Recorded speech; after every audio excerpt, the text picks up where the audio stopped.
यं ब्रह्मा वरुणेन्द्र रुद्रमरुत स्तुवन्ति दिव्यैस्तवै वेदै साङ्गपदोक्रम पनिषदै गायन्ति यं समगाः। ध्यानावस्थिता तन्रतेन मनसा पश्यन्ति यं योगिनो यश्यन्तं न विदुः सुरसुरगणा देवाय तस्मै नमः। श्रीमत्स्यचन्दन चर्चितो ज्वलपु शुक्राम्बरा मल्लिका मालाङ्कृतकुण्डला प्रवील सन्मुक्ता वलिशोभिता सर्वज्ञान निदान पुस्तकधरा रुद्राक्षमालाकरा वाग्देवी वदनाम्बुजे वसतु मे त्रैलोक्य माता चिरम्। मुखं करोति वाचालं पंगु लघ्यते गिरिं यत्कृपा तमः वन्दे परमानन्दमाधवम्। नमो भगवते तस्मै व्यासाय मिततेजसे यस्म प्रसादादात् वक्ष्यामि नारायण कथामिमाम्। नारायणं नमस्कृतं नरं चैव नरोत्तमं देवीं सरस्वती व्यासं ततो जये मुदीरये। या कुन्देन तु सारहार धवला या शुभ्रवस्त्रावृता या वीणावरदण्ड मंडितकरा या श्वेत पद्मासना या ब्रह्मच्युत शंकर प्रवृत्ति देवै सदा वन्दिता सा मा पातु सरस्वती भगवती निशेष जाड्यापहा। कायेन वाचा मनसेन्द्रियैर्वा बुद्ध्यात्मना वा प्रकृति स्वभावा करोमि यद्यत्कलं परस्मै नारायणायति समर्पयामि। अथ 10औं अध्याय। कुमारजी आज्ञा गर्नुहुन्छ हे अगस्त मुनि, राजगृहमा गएर दाहिना कुहिना पतन भयो।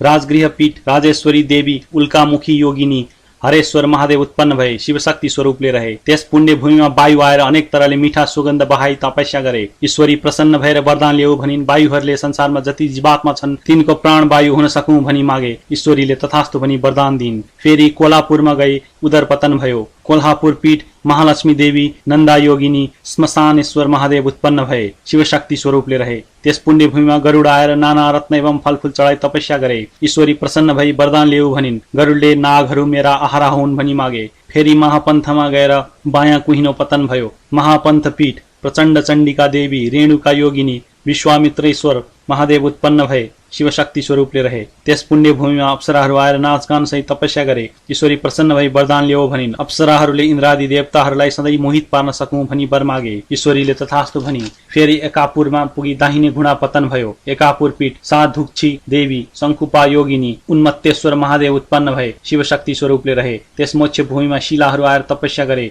ईश्वरी प्रसन्न भई वरदान ल्याऊ भनिन्। शिलाहरूले देवताका अङ्गमा लागौं भनी मागे। ईश्वरीले तथास्तु भनिन्। फेरि ओमकारपुरमा गएपछि माथिल्लो ओठ पतन भयो। ओमकार पीठ मातृका देवी पुनोदया योगिनी सन्तानेश्वर महादेव उत्पन्न भए शिवशक्ति स्वरूपले रहे। त्यस सिद्ध भूमिमा कल्पवृक्ष आएर अनेक फलफूल चढाई पूजा र तपस्या गरे। ईश्वरी प्रसन्न भई वरदान ल्याऊ भनिन्। कल्पवृक्षले जहिले जे चितायो सो फलाउन सकौं भनी मागे। ईश्वरी प्रसन्न भई तथास्तु भनिन्। फेरि उज्जैनमा पुग्दा रगतको डल्लो पतन भयो। उज्जयिनी पीठ महाकाली देवी ललजिल्ह्वा योगिनी र झङ्केश्वर महादेव उत्पन्न भए शिवशक्ति स्वरूपले रहे। त्यस मोक्ष भूमिमा हिमालय पर्वत आएर तपस्या गरे।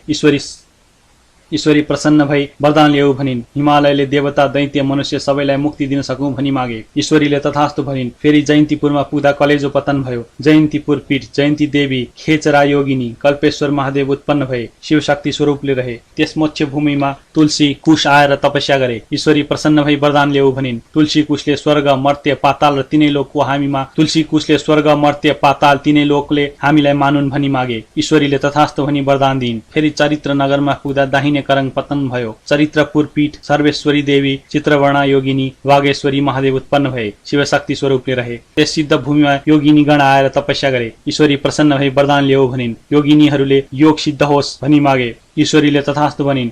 फेरि छिरिकापुरमा गएर भुँडी पतन भयो। छिरिकापुर पीठ युगधरा देवी कलङ्का योगिनी शास्त्र नेत्रेश्वर महादेव उत्पन्न भए शिवशक्ति स्वरूपले रहे। त्यस मोक्ष भूमिमा मातृगण आएर तपस्या गरे। ईश्वरी प्रसन्न भई वरदान ल्याऊ भनिन्। मातृगणले हामी स्थानका स्वामी होऔं भनी मागे। ईश्वरी प्रसन्न भई तथास्तु भनी वरदान दिइन्।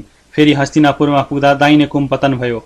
हस्तिनापुर पीठ चन्देश्वरी देवी कोटाराक्षी योगिनी मुसुखारेश्वर महादेव उत्पन्न भए शिवशक्ति स्वरूपले रहे। त्यस मोक्ष भूमिमा सुदर्शन चक्र आएर तपस्या गरे। ईश्वरी प्रसन्न भएर वरदान ल्याऊ भनिन्। सुदर्शन चक्रले संहारकर्ता हुँ भनी मागे। ईश्वरीले तथास्तु भनी वरदान दिइन्।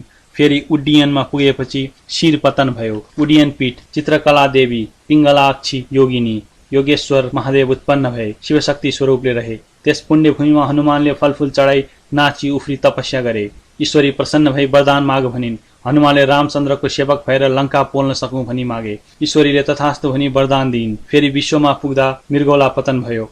विश्वपीठ झङ्केश्वरी देवी झङ्काली योगिनी कुण्डलेश्वर महादेव उत्पन्न भए शिवशक्ति स्वरूपले रहे। त्यस पुण्य भूमिमा विश्वकर्मा आएर अनेक सुन्दर देवालयहरू बनाई तपस्या गरे। ईश्वरी प्रसन्न भई वरदान माग भनिन्। विश्वकर्माले मेरो कीर्ति सत्य, त्रेता, द्वापर र कली चारै युगमा स्थिर रहोस् भनी मागे। ईश्वरीले तथास्तु भनी वरदान दिइन्। फेरि प्रयागमा पुग्दा फोक्सो पतन भयो। प्रयागपीठ सुन्दरी देवी, सिंहजङ्गा योगिनी, महिदेश्वर महादेव उत्पन्न भए, शिवशक्ति स्वरूपले रहे। त्यस मोक्ष भूमिमा 10 अवतार आएर तपस्या गरे। ईश्वरी प्रसन्न भएर वरदान ल्याऊ भनिन्। 10 अवतारले सत्य, त्रेता, द्वापर, कली चारै युगमा दैत्य संहार गर्न सकौं भनी मागे। ईश्वरीले तथास्तु भनी वरदान दिइन्। फेरि मायापुरमा गएपछि फियो पतन भयो। मायापुर पीठ मायादेवी, चञ्चला योगिनी र तपस्येश्वर महादेव उत्पन्न भए, शिवशक्ति स्वरूपले रहे। त्यस सिद्ध भूमिमा 64 लिङ्ग आएर जप ध्यान आदिद्वारा तपस्या गरे। ईश्वरी प्रसन्न भई वरदान ल्याऊ भनिन्। 64 लिङ्गले हामी स्वयम्भू लिङ्ग भएर रहन पाऊँ भनी मागे। ईश्वरीले तथास्तु भनिन्। फेरि मल्लगिरीमा पुग्दा बायाँ कुम पतन भयो। मल्लगिरी पीठ मल्लिका देवी, कोकुरा योगिनी, उत्पन्नेश्वर महादेव उत्पन्न भए, शिवशक्ति स्वरूपले रहे। त्यस शुद्ध भूमिमा भूत प्रेत पिचास आदि आएर नाचगानद्वारा तपस्या गरे। ईश्वरी प्रसन्न भई वरदान ल्याऊ भनिन्। भूत प्रेत र पिचासले सधैँ तिम्रो नगिचमा बस्न पाऊँ भनी मागे। ईश्वरीले तथास्तु भनी वरदान दिइन्। फेरि मलयागिरीमा पुग्दा आसन पतन भयो। मलयागिरी पीठ वज्रेश्वरी देवी, कोमला योगिनी, जागेश्वर महादेव उत्पन्न भए, शिवशक्ति स्वरूपले रहे।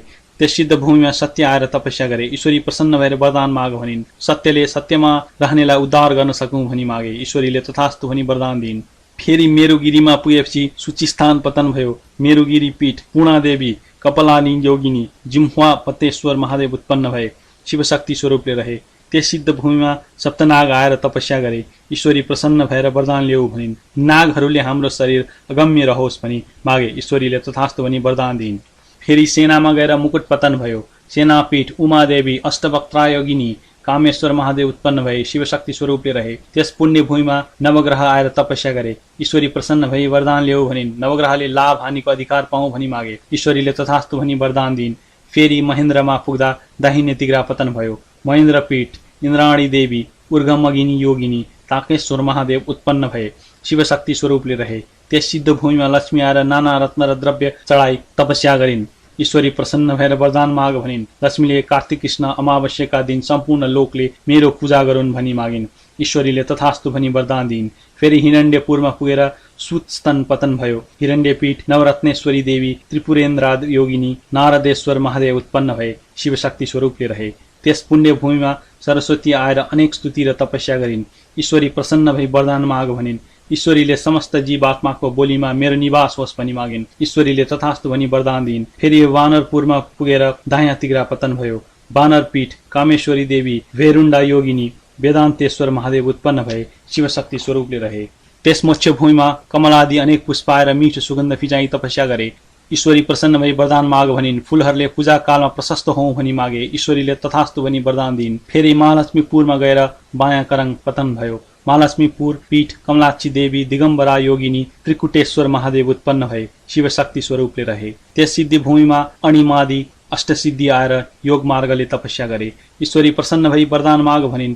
अष्टसिद्धिले अमर हौं भनी वरदान मागे। ईश्वरीले तथास्तु भनी वरदान दिइन्। फेरि उद्यानमा पुग्दा कण्ड्याउलो पतन भयो। उद्यान पीठ त्रिपुर सुन्दरी देवी, सुशङ्कोदरा योगिनी, भैरवेश्वर महादेव उत्पन्न भए, शिवशक्ति स्वरूपले रहे। त्यस पुण्य भूमिमा मेघ आएर मानसोपचारले पूजा गरेर तपस्या गरे। ईश्वरी प्रसन्न भई वरदान माग भनिन्। मेघले समस्त संसारलाई जलदान गरी उद्धार गर्न सकौं भनी मागे। ईश्वरीले तथास्तु भनी वरदान दिइन्। फेरि छाया छत्रमा पुगेर शेष रहेका सबै अग्न पतन भए। छाया छत्रपीठ छत्तेश्वरी देवी, सुसुकोदरा योगिनी, पिशाचेश्वर महादेव उत्पन्न भए, शिवशक्ति स्वरूपले रहे। त्यस पुण्य भूमिमा अष्टभैरव आएर नाना उपचारले पूजा गरी तपस्या गरे। ईश्वरी प्रसन्न भई वरदान माग भनिन्। अष्टभैरवले मातृकागणको अधिपति हौं भनी वरदान मागे। ईश्वरीले तथास्तु भनी वरदान दिइन्। हे अगस्त्य मुनि, त्यस्तै किसिमले जुन जुन स्थानमा सतीदेवीको अङ्ग पतन भयो त्यहाँ एक एक पीठ र स्वयम्भू लिङ्ग उत्पन्न हुँदै गयो। समस्त पीठको संख्या 7.5 करोड छ। त्यसमध्ये 50 पीठको मात्र दर्शन गरे पनि अवश्य मुक्ति प्राप्त हुन्छ। मनुष्य जन्म पाएर ती 50 पीठमा एक पीठको पनि दर्शन गर्न सकेन भने त्यसले जन्म लिएको व्यर्थ हुन्छ भनी स्वयं ब्रह्माजीले आज्ञा भएको छ। इति श्री स्कन्द पुराणे केदारखण्डे माघ महात्म्ये कुमार अगस्त्य संवादे श्री स्वस्तानी परमेश्वर्या वर्धकथायाम अङ्गपतन पीठोत्पत्ति वर्णनाम 10मो अध्याय।